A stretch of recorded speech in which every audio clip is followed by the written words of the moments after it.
तहजीब नहीं होनी चाहिए बयानों को देने की। सीएम को कोई गाली दी नहीं मैंने। और मूर्खाधिराज आप ढूंढोगे ना गूगल पे, तो मूर्खाधिराज कोई गलत शब्द नहीं है। मूर्खों के राजा भी होते थे। आज की तारीख में भजन लाल जी राजस्थान की जनता को मूर्ख भी बना रहे हैं। पीएसओ हटाए गए हैं, आपकी सिक्योरिटी हटाई गई। मैं तो अकेला गाड़ी में घूमता हूँ तो रेडी रहता हूँ, कब लड़ाई हो जाए, लड़ना पड़ जाए, अगर कहीं अन्याय रोड पे हो रहा हो। युवाओं का हनुमान बेनीवाल ने बर्बाद कर दिया है, खुद तो नशा करते वो हो। क्या क्या करता है मैं सारी बातें बाद में बताऊंगा। आप 60-70 नाम डालूंगा सूची में, फिर ब्लड टेस्ट कराना पता लग जाएगा नशा करने का। सत्ता को ठोकर दिल्ली में मारी, यहाँ मारी। राजस्थान में जब उंगली उठती है ना, राजस्थान में अब कोई लड़ाका नहीं बचा, मैं कहता रुक जाओ, अभी मैं हूँ लड़ाका। राजस्थान के सम्मान के लिए लड़ रहा हूँ। अरे भाई साहब, ये बहुत गरीब है, 12 चुनाव हार गया, इसको जीताओ।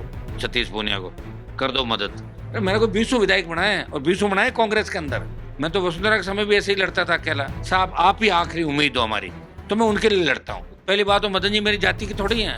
हाँ ओबीसी के वो जरूर हैं। तेल का काम करते हैं ज्यादातर ये लोग, तिल में से तेल निकालते हैं लोग। तिल जो सबसे छोटा होता है उसमें से तेल निकाल लेते। विरोध लोकतंत्र के अंदर हमारा हथियार है, ताकत है। कल मेरे बच्चों ने जो विरोध किया उनको जेलों में डाल दिया, बताओ, झूठे मुकदमे दर्ज किए गए। और शीघ्र ही मदन राठौड़ के खिलाफ मुकदमा दर्ज कराएंगे। और मदन राठौड़ ने गलत हाथ डाल दिया, यहाँ तो आज तक जो टकराया ना वो घर चला गया, वापस उठा ही नहीं कभी। अगर वहां जाना तो भजनलाल को फोन लगाओ, अभी तैयार मेरे गले मिल लेगा। जब उसको रवाना ही करें तो मिलेंगे, थोड़ी रवाना करके ही बात करें। तो क्या ये 2028 की तैयारी है? बीजेपी और कुछ ऐसे दल जो कांग्रेस बीजेपी के खिलाफ लड़ रहे हैं उनको हम गठबंधन में रखेंगे। राजस्थान की राजनीति में इन दिनों एक मुद्दा बेहद गरमाया हुआ है और ये मुद्दे की वजह बनी है हनुमान बेनीवाल के मुंह से निकला एक बयान, जिसके बाद राजस्थान की सियासत में अब वाद विवाद का सिलसिला शुरू हो गया है। आरोप प्रत्यारोप का दौर चल गया है और ये मुद्दा अब आप देखिए कि लाठी डंडे सरियों तक पहुंच गया है, हिसाब किताब करने जैसी बातों तक पहुंच चुका है। इस मुद्दे पर तफसील के साथ चर्चा करेंगे। नागौर सांसद हनुमान बेनीवाल हमारे साथ है। बेनीवाल साहब, बयान तो आपने दिया, मगर क्या नेताओं में एक तहजीब नहीं होनी चाहिए बयानों को देने की, कि कोई व्यक्ति किस ओहदे पर हम किस तरह का बयान दे रहे हैं? देखिए, मैंने कोई बयान सीएम को कोई गाली दी नहीं। मैंने ये कहा कि मूर्खों की सरकार है, जो साधु संत गाय की रखवाली नहीं कर रहे हैं, लोग लाखों लोग धूप में बैठे हैं, तो मूर्खों की सरकार के राजा मूर्ख, ये मूर्खाधिराज मैंने कहा था। मैं मेरे बयान से बदल नहीं रहा हूँ, मैं मेरे बयान पर अडिग हूँ। और मूर्खाधिराज आप ढूंढोगे ना गूगल पे, तो मूर्खाधिराज कोई गलत शब्द नहीं है। मूर्खों के राजा भी होते थे, अलग अलग समय के अंदर अलग अलग राजा मूर्खों के राजा हुए। और आज की तारीख में भजन लाल जी राजस्थान की जनता को मूर्ख भी बना रहे हैं, और अपने मंत्रिमंडल के जो मूर्ख भोंदू है उनके राजा भी आज के। यही मैंने बोला था, गलत क्या बोला था? बेनीवाल साहब, लोग कह रहे हैं कि क्योंकि अभी आपके पीएसओ हटाए गए हैं, आपकी सिक्योरिटी हटाई गई, लोग कह रहे हैं कि हनुमान बेनीवाल की जुबान की वजह से उनकी सिक्योरिटी छिन गई। उससे क्या फर्क पड़ता है? जुबान की वजह लोगों की जान चली गई, बयान ही तो होता है। इन चीज़ों के लिए हमेशा तैयार रहता। मैं तो अकेला गाड़ी में घूमता हूँ तो रेडी रहता हूँ, कब लड़ाई हो जाए, लड़ना पड़ जाए, अगर कहीं अन्याय रोड पर हो रहा हो और मेरी गाड़ी पास से गुजर रही है, किसी को पीटा मारा जा रहा है, मैं गाड़ी रोक उतर जाता हूँ, बचाता हूँ किसी को। आदत है मेरी शुरू से। बेनीवाल साहब, आपका एक बयान, बीजेपी आपके खिलाफ लामबंद हो गई है। मदन राठौड़ कह रहे हैं आपका सामाजिक बहिष्कार किया जाना चाहिए।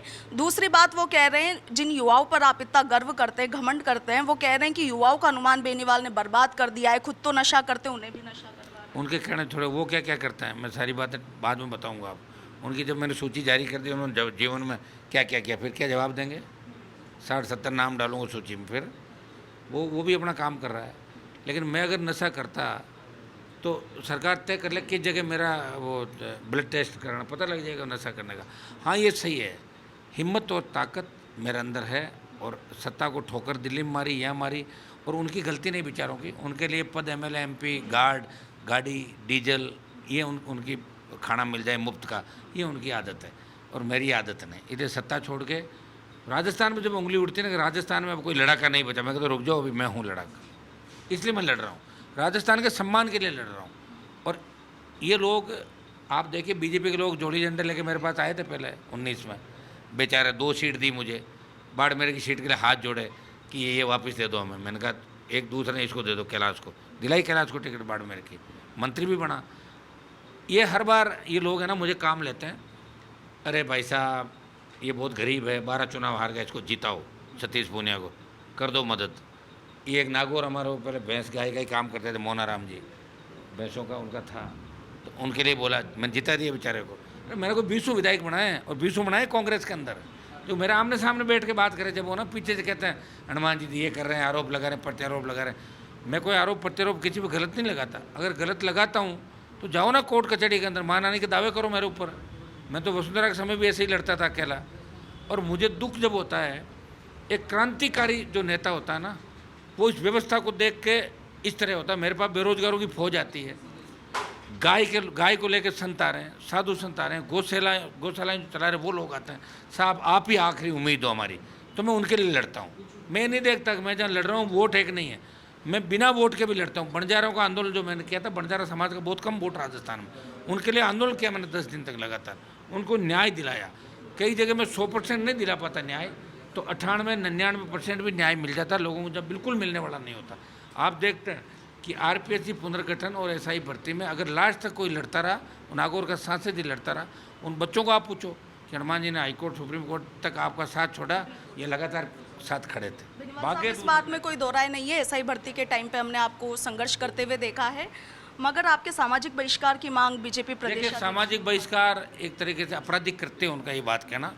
आज की तारीख में तो कितना ही बड़ा व्यक्ति हो और कितनी बड़ी खा पंचायत हैं, वो भी अपने लोगों का सामाजिक बहिष्कार नहीं कर सकती। पहली बात तो मदन जी मेरी जाति के थोड़ी हैं, हाँ ओबीसी के वो जरूर हैं, ओबीसी के। और हमारे गांव में 1-2 घर होता है इन लोगों का, और हम बड़ा सम्मान इनका करते हैं। तेल का काम करते हैं ज़्यादातर ये लोग, तिल में से तेल निकालते हैं लोग। तिल जो सबसे छोटा होता है उसमें से तेल निकाल लेते हैं। हाँ, तो चूँकि ओबीसी में है इसलिए हम इनको सम्मान मदन जी का करते हैं। और मेरे बगल में भी रहे, मेरा इनसे कोई झगड़ा नहीं। और कल का जो विरोध प्रदर्शन था, मैंने बच्चों को कह के विरोध नहीं कराया। मैं अगर विरोध कराता तो मैं इस पर डालूंगा सोशल साइट पे कि राजस्थान में भारतीय जनता पार्टी के नेताओं का विरोध करना है, फिर हर नेता का विरोध होगा, सीएम का भी होगा, और मेरी इच्छा होगी तो प्रधानमंत्री का भी करूंगा विरोध। अगर मेरा मन हो गया करूंगा, 1 लाख लोगों के साथ करूंगा। ये रोक थोड़ी पाएंगे विरोध। विरोध लोकतंत्र के अंदर हमारा हथियार है, ताकत है, ये हमें दे रखी है संविधान ने कि लोकतांत्रिक व्यवस्था के अंदर आप विरोध कर सकते हो लोकतांत्रिक तरीके से। कल मेरे बच्चों ने जो विरोध किया उनमें उनको जेलों में डाल दिया, बताओ, झूठे मुकदमे दर्ज किए गए। कुचामन के अंदर जो मदन राठौड़ का विरोध किया, वो पानी बिजली उससे तरस थे वो लोग, वो कह रहे हैं पानी बिजली को लेकर पहले भी हमने किया। हाँ ये सही, उसमें कुछ आरएलपी के नेता थे, तो और कौन जाएगा, कांग्रेस तो जाती नहीं है, तो आरएलपी जाएगी लोगों को लड़ने के लिए। और फिर मदन राठौड़ ने जो मेरे खिलाफ ये बयान दिया, जैसे कोई खाप पंचायत का अध्यक्ष हो और ये खाप से मुझे बाहर कर रहा हो समाज से, इनके खिलाफ मैंने कागज मंगाए, ये आपराधिक कृत्य की श्रेणी में आता है और शीघ्र ही मदन राठौड़ के खिलाफ मुकदमा दर्ज कराएंगे। एक बार उसका एग्जामिन करा रहे हैं, आज कल में सारी स्थिति क्लियर हो जाएगी। और बहिष्कार वाली जो बात है का सामाजिक बहिष्कार करो, और मीडिया के लोगों को एक निर्देश दे रहे हैं कि आप इनको मत दिखाओ। क्या मीडिया मदन राठौड़ का गुलाम है क्या? लोकतंत्र का चौथा स्तंभ अपने हिसाब से चलता है, मदन राठौड़ कहने से नहीं चलता। और मदन राठौड़ ने गलत हाथ डाल दिया, यहाँ तो आज तक जो टकराया ना वो घर चला गया, वापस उठा ही नहीं कभी। बेनीवाल साहब, सचिन पायलट को लेकर आपने पहले बयान दिया था कि वो बीजेपी के साथ है, आपने इस पर बहुत बहस हुई थी। अब आप कह रहे हैं गोविंद सिंह डोटासरा बीजेपी के आदमी है। वो सीएम ने कहा कि कलाम कोचिंग वाले रात को मेरे घर पे मिलने आए थे, क्या काम था? मैं तो नहीं गया, मैं तो 2.5 साल में सचिवालय ही नहीं गया। मेरे कितना IAS मंत्री दोस्त है, अगर मैं ही वहाँ घूमने लग जाऊँगा तो फिर मैं तो पक्ष में हो गया एक तरीके से। हाँ, सड़क पर मैं बैठूँगा, सड़क पर डिमांड करूँगा, सरकार को झुकाऊंगा, मेरी मांगें मनाऊंगा। ये सचिवालय और सीएम हाउस हमारे लिए थोड़ी बने हैं। अगर वहाँ जाना तो भजनलाल को फ़ोन लगाओ, अभी तैयार मेरे गले मिल लेगा, वो कह देगा सब खराब है, हनुमान जी अच्छे, बेचारा चारा मिलना, कौन मिले उससे? जब उसको रवाना ही करें तो मिलेंगे थोड़ी, रवाना करके ही बात करेंगे उससे। बेनीवाल साहब, अंतिम प्रश्न, भैराणा धाम का मुद्दा आपने मजबूती के साथ उठाया, काफ़ी भीड़ भी आप लेकर गए, मगर लोग ये कह रहे हैं कि भैराणा धाम का जो क्षेत्र है दूदू वाला, वो आपका संसदीय क्षेत्र भी नहीं है। आप नागौर की राजनीति से बाहर निकल करके राजनीति कर रहे हैं। क्या ये 2028 की तैयारी है? क्या पंचायत नगरीय चुनावों की तैयारी? अभी तक आपको पता ही नहीं कि मैं 28 में क्या कहाँ जाऊँगा। मैं जब 18-23 में मेरी पार्टी राजस्थान में चुनाव लड़ ली, राजस्थान के हर इलाके में आरएलपी ने वोट लिए। पिछला जो 18 का चुनाव था उसमें दूदू के अंदर 20,000, बगरू में 20,000, चाकसू में 18-20,000, जोटवाड़ा के अंदर हमारा 18 में नहीं था, लेकिन चोमू में 40,000, कोटपुतली के अंदर 30,000, आसीन जो आता भीलवाड़ा के अंदर वहाँ 50,000, और शेखावाटी नीमका थाना और सीकर में 30,000। आरएलपी पार्टी ने राजस्थान के प्रत्येक जिले के अंदर 18 में वोट लिए, 23 में वोट लिए। हाँ, मेरे से एक बड़ी चूक हुई कि लोग गिड़गिड़ाए मेरे पास आए, और मुझे लगा कि मेरी पार्टी जीत नहीं रही, बेचारों क्यों नुकसान करो। जो मजबूत किसानों के बेटे हैं, जहाँ भी है, जो मेरे से अच्छी दोस्ती रखते हैं, उनकी मैंने मदद की। लेकिन अब की बार मदद का कोई खाता नहीं, अब की बार सीधी लड़ाई होगी आर पार की। हाँ, बीजेपी और कुछ ऐसे दल जो कांग्रेस बीजेपी के खिलाफ लड़ रहे हैं, उनको हम गठबंधन में रखेंगे, उनके साथ मिलकर गठबंधन के रास्ते खुले हैं, उनको हम साथ लेके चलें।